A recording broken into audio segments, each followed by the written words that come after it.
Hi, hey everyone, hey YouTube, welcome to my live stream. It's been a minute since I've done a live here on this channel, so I thought I'd hop on.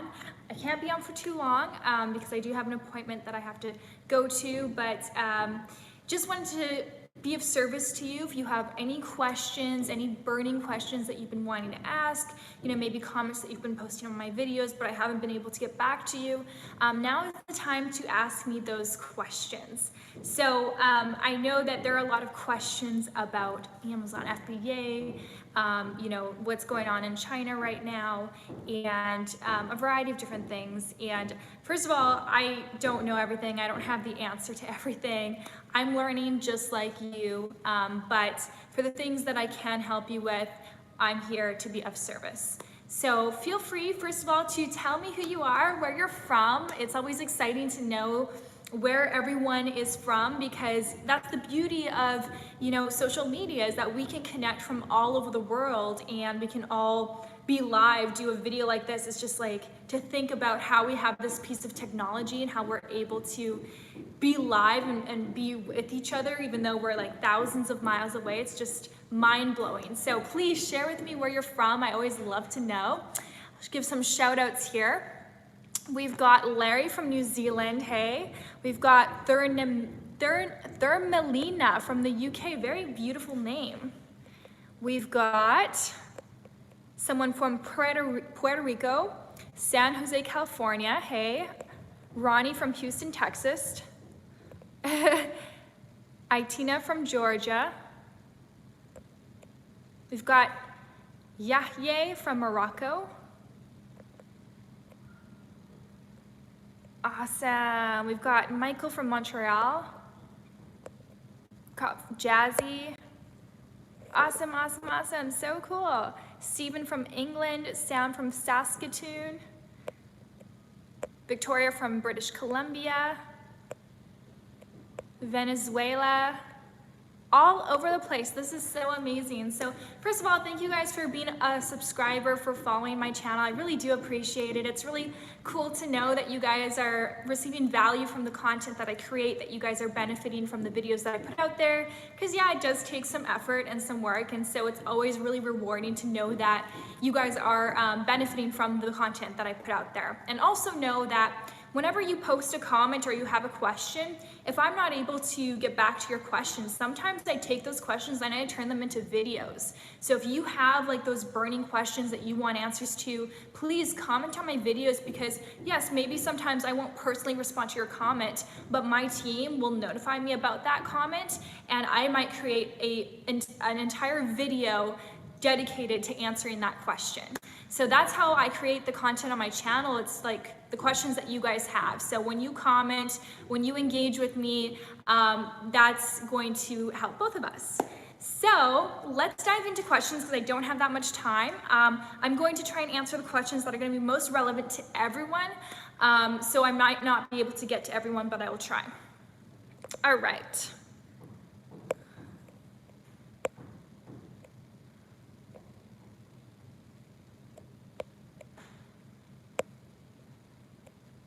Okay, so first question is about what's going on in China. This is Maha. I've started with the ASM training. Congrats, it's a beautiful course. Oh no, where'd the question go? However, with what's happening in China right now, would you need to look elsewhere for suppliers? What other countries do you recommend apart from China? So great question. There's a lot of uncertainty right now with what's going on in China with the coronavirus and how that's affecting so many people. And first of all, it's such a pain to see this, and my heart goes out to all those people who have been affected, their families who have lost loved ones. And I think it's important to not just think about how the coronavirus is going to affect your business, but also remember, come from a humanistic standpoint, where you're thinking about, okay, what about the factories in China? And yes, there are some factories that are shutting down, especially in the area where the virus has spread, which is Wuhan, the city. China's huge, right? So there's a lot of factories. For example, most of my factories are in Shenzhen, which is one of the biggest places for manufacturers, and none of the manufacturers have shut down. There's nobody affected in my manufacturers from the coronavirus, and so they're continuing to move on with business. And so my business has not been affected by the coronavirus and by factories shutting down. However, if you do have factories in Wuhan, maybe surrounding areas, it's a possibility that there will be more factories that are going to shut down. But having said that, I think, just like polio, just like Zika, just like a number of other viruses or diseases, they tend to pass. Eventually they create a vaccine that will help to prevent people from getting the virus. So it's not like this is going to be permanent. Yes, right now, for a lot of businesses, things are on halt, especially since we had Chinese New Year. So because of the Chinese New Year, factories were already on holidays, and so that meant there was a delay in production. Factories were supposed to be back from Chinese New Year on, I think it was February 2nd or February 3rd, but they extended their break because of the coronavirus to about February 10th. So, if you were wanting to place an order, that might have affected your lead time. But, so anyways, my point is that the coronavirus, it is, yes, present, it's a reality right now. Certain people's factories are going to be impacted. Depends where your factory is located in China because it's so big. My factories personally are not affected. They're continuing to produce my products. Everything is going as normal. But eventually things will get back to normal. Once the coronavirus is no longer, it's something in the past, something in history, which it will be, then everything's gonna go back to normal. So I wouldn't base my decision on where to manufacture my products based on the current circumstances because things will change. But having said that, it can be always good to look to, manufacture outside of China, outside of China, because not just what's going on with the coronavirus, but what's going on with the tax implementation. I can't talk right now. The taxes. So we want to make sure that we are kind of having a second or even a third supplier that we have a great relationship with, that if we were to no longer be able to source from China, we have a backup. And so I always make sure that I do that. I always make sure that I have at least 2 or 3 backup suppliers in other countries. And yes, the products aren't 100% the same. There are some differences in the way that they manufacture the products. And they aren't my first choice suppliers. My first choice suppliers are usually the ones in China, and that's because China's been, this massive, like they are just so, the way that they manufacture things, they're so efficient, and the standards are so much higher than they were, 10, 20 years ago. And in other countries such as India, Thailand, those are great countries to look into and possibly source from, but oftentimes they're a little bit more disorganized because they're just more up and coming. China's been at it for a long time. Those countries you might have more damaged items that are broken, missing, whatever. So definitely look into other countries, but I still would consider China. I wouldn't just scratch it off the list. All right, long answer to a short question. I'll keep it shorter.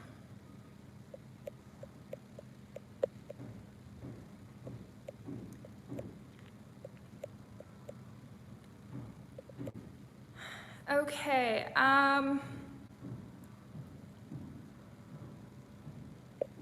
So someone's asking, being from Canada, did you have to go to the US warehouse to check your products?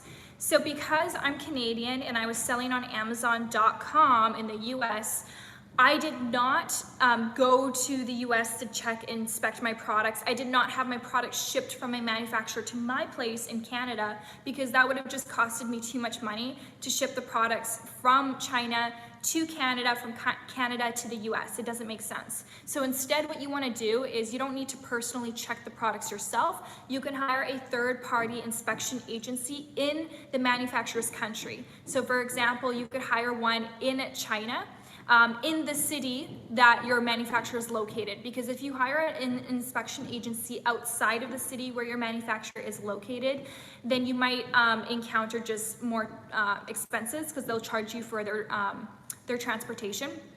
So you can find a third-party inspection agency in the local city, have them inspect the goods before you ship them to the warehouse, to the Amazon warehouse. So the inspection agency, everything should pass. If it doesn't, then you have to go back to the supplier, tell them either you need to, reimburse me for the goods that are damaged or not up to standards, or please just make new ones. Once they pass the inspection, you can then send them straight to the Amazon warehouse. You don't have to personally inspect them. That's why you hired a third-party inspection agency. Okay, you can also hire, if you wanted to put some inserts in your products, like some product inserts or a discount code or some pieces of information or a bonus item, you can actually ask your supplier to do that. Oftentimes they'll do it for free, since they have to assemble the products anyways, they'll just throw it in there, but they might charge you like 10 cents, 20 cents a unit, and then that's that's great as well. Or you could have Amazon do it, but I'd rather just have my supplier do that for me. Okay.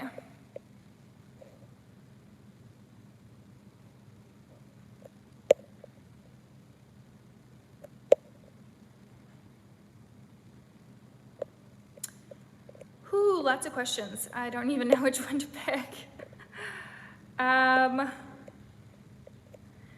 Okay, do I think shipping by air is the best option?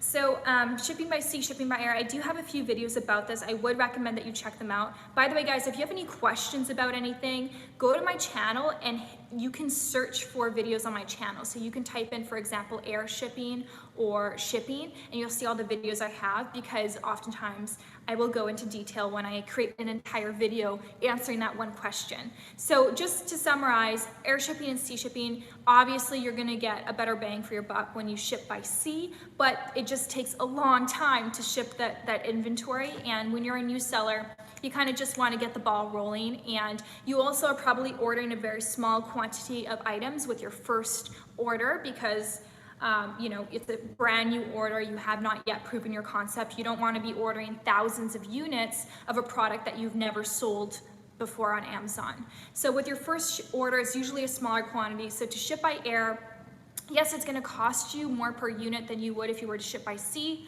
but it's not going to cost you an arm and a leg, because it's usually a lighter shipment, a smaller shipment, and it arrives in like a week. So it saves you time, and time is money. So I would definitely recommend shipping by air. There's also a lot less logistics to organize when it comes to air shipping. When it comes to sea shipping, I would never organize that shipment by myself. I would 100% always hire a freight forwarder to do that for me. There's just so many documents that you need to take care of, and I am not an expert on shipping. So definitely hire a freight forwarder when it comes to the sea shipping. You can hire a freight forwarder for the air shipping if you want someone to facilitate that for you, but oftentimes it's not really necessary, because your supplier can just organize that shipment for you. Having said that, if your supplier does organize the shipment for you, you may not be getting the best rate, because sometimes they kind of take a little bit, increase those margins for themselves. So it's really up to you. I would just recommend air for your first shipment.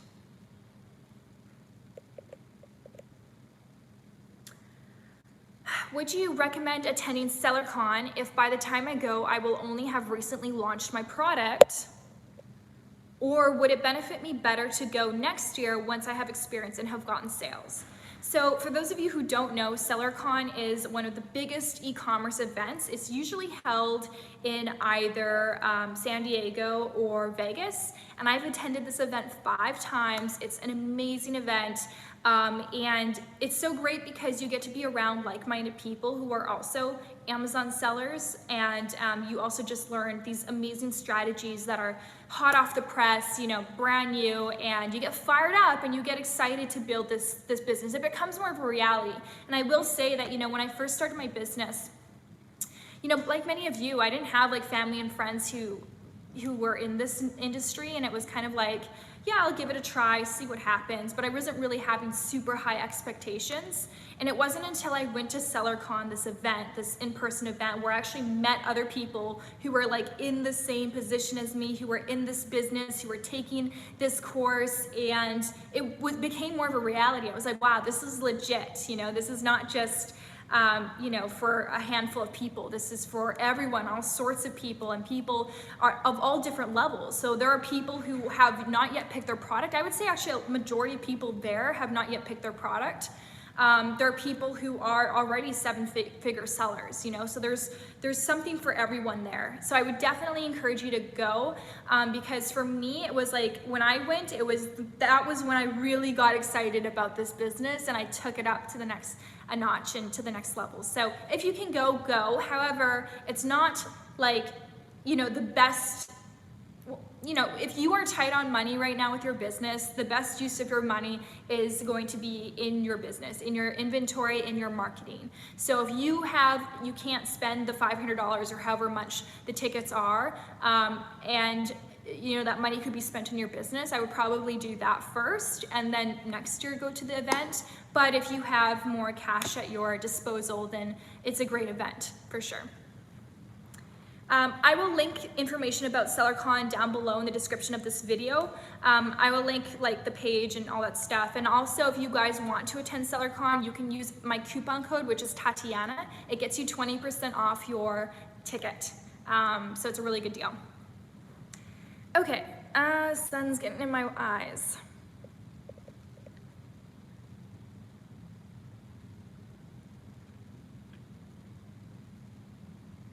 So when exactly should you decide to go for a product after doing product research?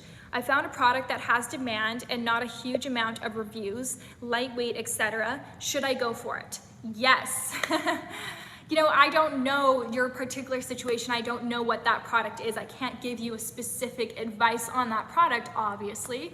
But I will say this, that, you know, so many of you want to start your Amazon FBA businesses and you're excited about it, and a lot of people buy courses and actually take action, but where everyone struggles or they kind of delay is in picking the product. And they don't feel like they have enough confidence to make that decision to pick the product.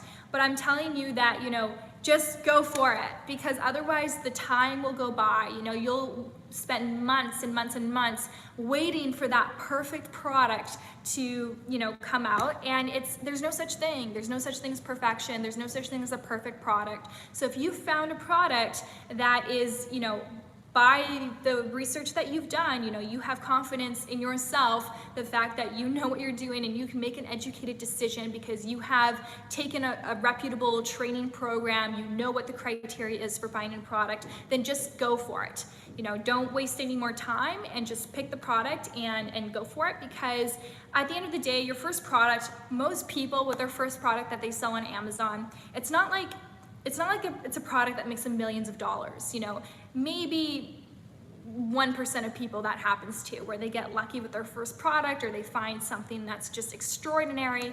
But for the majority of people, that's not the case. And so with the first product, really what you want out of it is you want to learn the process. You know, it's like your little experiment. It's like you're in high school and you do experiments. This is your experiment, is with your first product. And that doesn't mean that you have to lose money on it. And in fact, it should be the opposite of that. So with the first product, your goal is really to learn about how it, you know, what it means. What does it mean to become an e-commerce seller? What does it mean to private label a product, shipping a product, listing it on Amazon, you know, creating the images, the marketing, all of the copy, what does it mean to add value to the customer, social media, like all of these things you got to do if you want to start this business. That's why I say it's not easy. You know, just because it's simple does not mean it's easy. It's a lot of hard work. You have to be willing to learn. You have to be willing to go and learn things that you don't know right now. You know, like a lot of people don't want to learn about how to do PPC. A lot of people don't want to learn about how to write email copy. A lot of people don't want to learn about how to, you know, do social media marketing. But beggars can't be choosers, and when you're first starting out, it's really important to learn these things to get at least a basic understanding of all aspects of this business, because you're going to need that. So you have to be willing to do that. And so definitely, I would say if you found a product that, you know, is checking off some of those boxes, it's not going to be perfect, go for it. You're going to learn from this experience. And once you learn it once, guys, you only need to learn this process once. That's why it's a process. Like, this is a step-by-step. That's why so many people can do Amazon FBA. It's not that complex, because it's once you learn the process of picking a product criteria, finding a manufacturer, creating an order, creating your packaging, shipping your products to Amazon, creating your Amazon listing. Once you figure out all of this process, you know it in your head, you don't need to watch a video next time. It's just, you do it now with your second product, you do it with your third product, your fourth product, your fifth product. It becomes easier and easier and easier, and you become much more better, and that's how the business works. And so just go for it.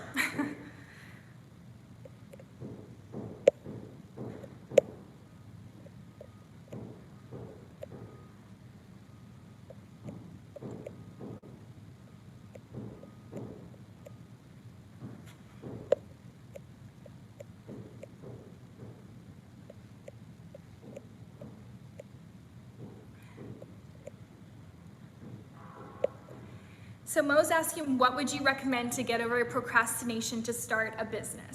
Mo, I have to tell you honestly, I've never struggled with procrastination in my life. It's never been something that I've personally struggled with.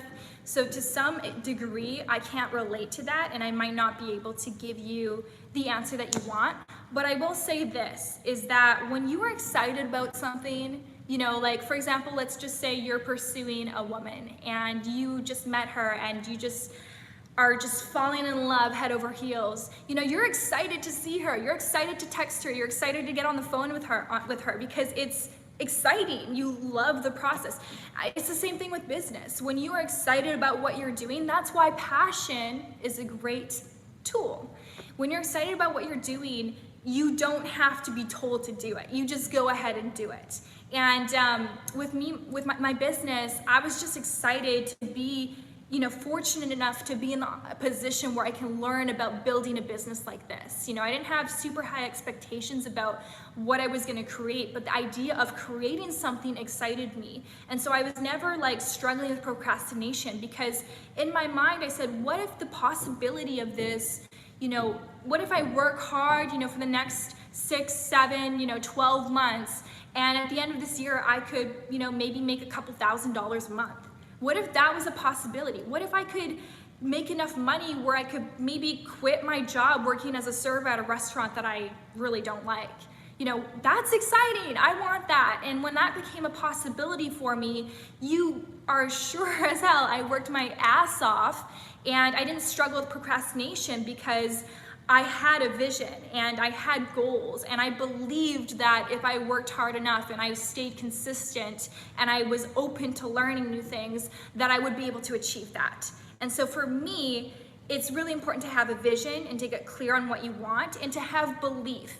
Because if I told you right now, guys, 5 years from now, if you start this business today and you're serious about it and you stop making excuses and you go out and you learn what you got to learn and you delegate what you got to delegate and you invest what you got to invest and you do all those things, 5 years from now, you could have a multi-million-dollar company, you can achieve financial freedom, you can achieve freedom in general. You can travel the world, you can do what you want to do with your own time. You don't need to have a boss telling you what to do. That is so exciting. But the thing is that most of us don't believe that's a possibility. But you know what? That's why I have a YouTube channel. That's why I want to share with you what I've done, because I'm living proof that it is a possibility. There's nothing special about me. I didn't have a business degree. I'm not smart. It's just I believed that I could create something. And if you believe you can have those results, then I'm sure you're going to work your butt off and you're not going to struggle with procrastination, because you see the long term. You see that I'm going to make some sacrifices in the short term so that I can achieve that long-term goal.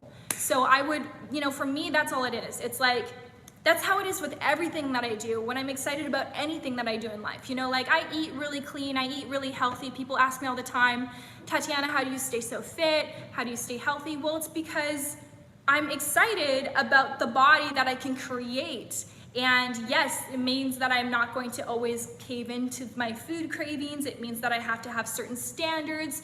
And yes, it's work. And yes, it's, not the most easy lifestyle, but it's worth it and it's rewarding. And I get excited to live that way. So yeah, so I think it's just like, if you struggle, I think it's because you maybe don't have a clear vision.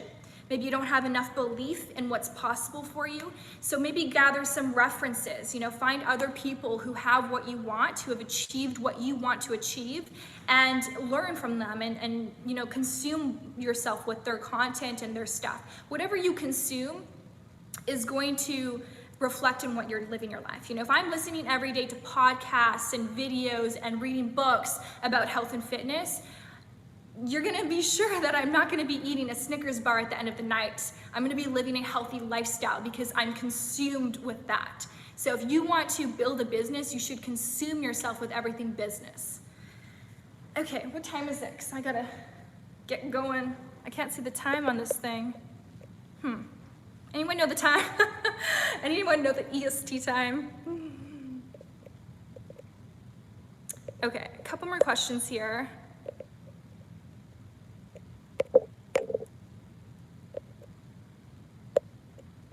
I'll definitely have to do another live stream where I have more time so that I can answer more questions.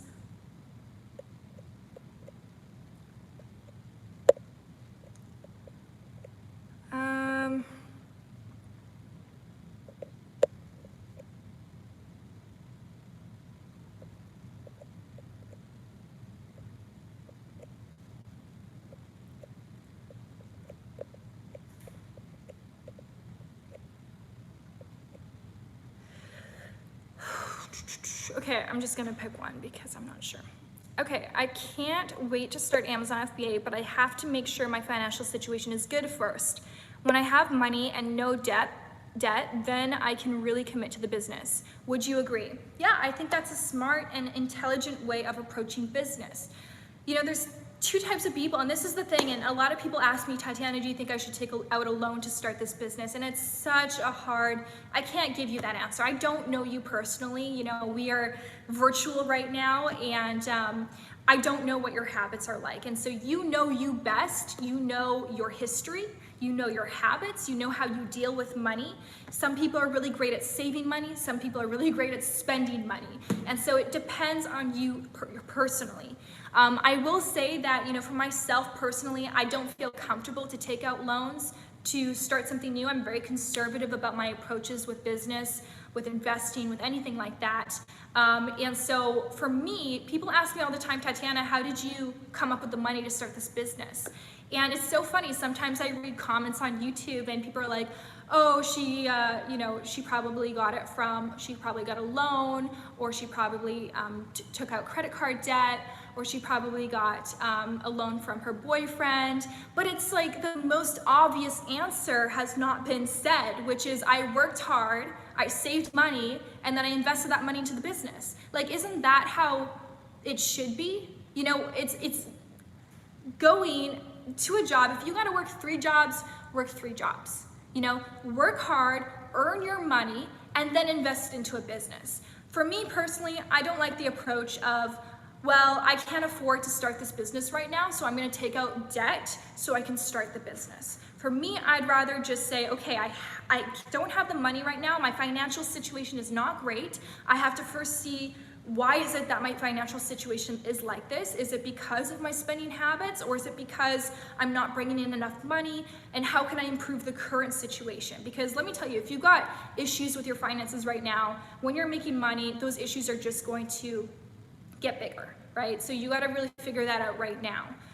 So I would first look at that, and then I would say, okay, how is it that I can make more money? Maybe it's I can be an Uber driver on the weekends. Maybe it's I can post my services on Upwork.com, maybe write for people's blogs, be a translator. Whatever skills I have, I can, share that with people, and people can hire me. Yes, I'm exchanging my time for money, but I gotta do this initially. I gotta exchange my time for money so I can make the money that I need so that I can invest into a business. So that's my approach. My approach is just work your ass off, because that's what I did. It was hard. I was a server. I was going to school. Like, I really had to work hard. And let me tell you, I was 19 years old and I was able to save over $10,000 in my bank account. And I was making $8 an hour as a server plus tips. And no, my tips weren't great.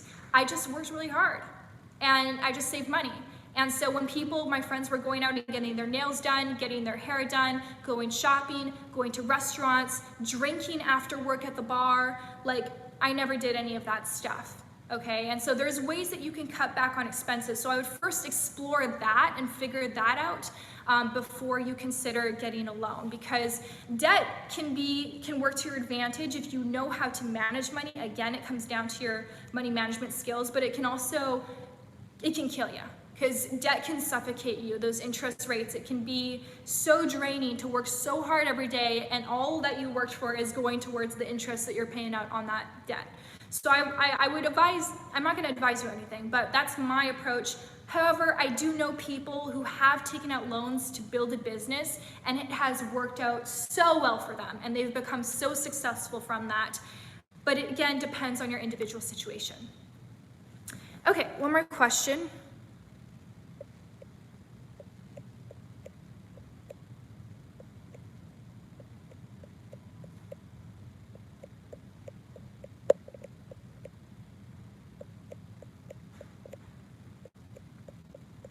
And by the way, that 10K that I made at 19 years old, I didn't put any of that towards my business. I put that towards something else that I really wanted bad.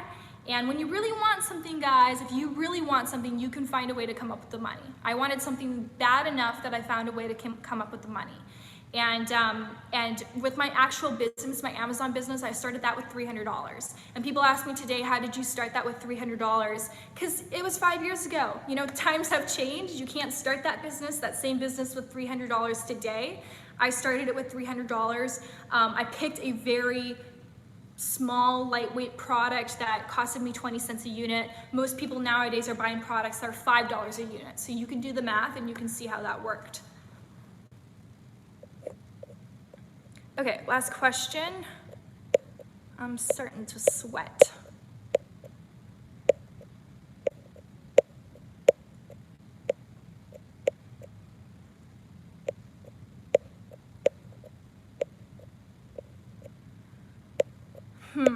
Okay, so some questions about taxes, guys. Taxes, I can't give you that kind of, you know, I'm not an accountant. I can't give you advice on that legally. It depends on what country you are, and I can just tell you from my experience, I'm Canadian. I sell in the US, so I'm not an American citizen, and I pay my taxes in Canada. And so what I have to do is, when I started selling in the US, I don't have to create a US entity. I sell using my Canadian entity. I'm allowed to sell in the US. I'm allowed to sell anywhere in the world with e-commerce. I pay my taxes in Canada. That's how it works. You can get an FEIN number by calling the IRS and requesting that. It's a FEIN number. And basically you just have to file a tax return that basically says, yes, I'm doing sales in the US, but I'm paying my taxes in Canada. In terms of sales taxes, yes, I do pay sales taxes in the US states where I sell my products. That's another topic. You guys don't really have to worry about that right now. That's like, wait until you're actually selling products.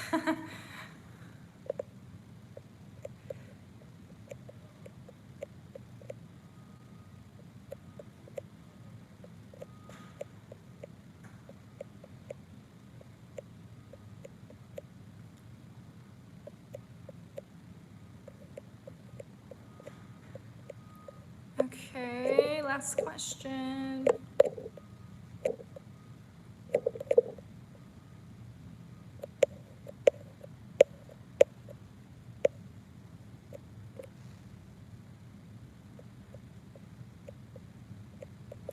Okay, any advice on beating Chinese sellers?